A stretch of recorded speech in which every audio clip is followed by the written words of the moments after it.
ဟုတ်ပြီပြောရမယ်2026ကအရန်အရေးကြီးတယ်ဆိုတော့ကျွန်တော်ရဲ့အမြင်ပေါ့ဒေါ်လာရင်းနဲ့ပတ်သက်လို့2026ဒီတော့ကိုအရေးကြီးတဲ့ကဏ္ဍကိုရောက်နေပြီအဲ့ဒါကိုကျွန်တော်အိတ်ဖွင့်ကိုပြောချင်တာအကုန်လုံးကိုပြောချင်တာဒေါ်လာရေးအတွက်လှုပ်ဆောင်နေတဲ့သူတွေအားလုံးကိုကျွန်တော်ပြောချင်တာကျွန်တော် UNG မှမဟုတ်ဘူးအကုန် NUCC ရော CRPH ကို EROC ရော PDFs ရော NGOs ရောအကုန်လိုက်ခေါင်းဆောင်တယ်အကုန်လုံးကျွန်တော်အဲ့ကြောင့်ပြောမယ်ကျွန်တော်ပြောဖို့ကျွန်တော်အရန်အရေးကြီးသွားပြီကျွန်တော်အမြင်ကတော့2026က deadline ကိုရောက်သွားပြီအဲ့ဒီ deadline မှာအားလုံးပေါင်းရင်ပေါင်းမပေါင်းရင်တော်အနေကြီးမားသွားပြီကျွန်တော် hands နဲ့ပြောမှာတော်အနေကြီးမားသွားပြီဘာလို့ကျွန်တော်အမြင်ကဒီမင်းအောင်လိုင်းတို့ရွေးချယ်လိုက်တာကဒီ North Korea ပဲ North Korea pattern ကိုရွေးထားပြီလုံးဝကို isolated လုပ်မှာသူ့ရဲ့စကားထွက်လာပြီလေသူ့ရဲ့စကားအရပြောထားတာရှိတယ်ဟိုးတို့เนี่ยဘာမဆိုလို့ရဲတယ်ဆိုတာတစ်ချက်အခုသူ့ရဲ့ interview မှာပြောပြီးသားနိုင်ငံတကာကလက်မခံဘယ်နိုင်ငံကမှကိစ္စချမလို့ကိုမြန်မာပြည်သူတွေက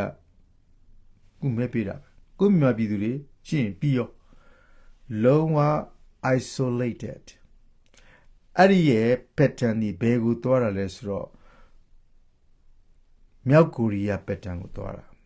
သူလုံးဝကိုဆုံးဖြတ်လိုက်ပြီဘာလို့လဲဆိုတော့မဆုံးဖြတ်လို့မရတော့တဲ့အခြေအနေဖြစ်နေလို့သူ့ဘာသူအာနာပိုင်ဆိုပြီးအကုန်လုံးမလုံနဲ့ဆိုပြီးအကုန်ကင်ထားနိုင်ပြီးတော့ဆိုရင်နိုင်ငံကမဝင်တော့ isolated ပဲပြစ်ထားလိုက်တော့မှာသူကလည်းတိုင်းပြည်ဘာမှကြည့်မှာမဟုတ်ဘူး isolated ဖြစ်ပါစေအဲ့ဒီပုံစံကိုအချိုးတော့မှာဖြစ်တဲ့အတွက်ကြောင့်2026က deadline လို့ကျွန်တော်မြင်နေတယ်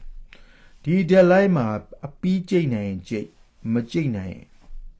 အဲ့အပီးကျိတ်နိုင်ဖို့ဆိုတာအကုန်လုံးအရန်ကြီးစုပေါင်းထားဖို့မဟုတ်ဘူးအခုတည်းကစပြီးတော့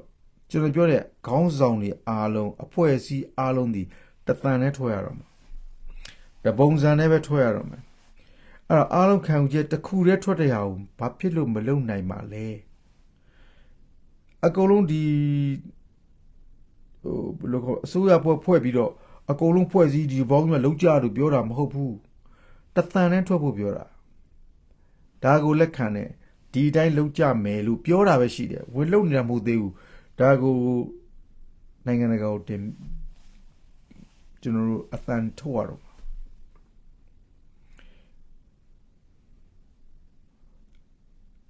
အဲ့ဒီအကြောင်းတွေပေါ့အဲ့ဒီအကြောင်းတွေပြောချင်တာကျွန်တော်သုံးတဲ့ချက်က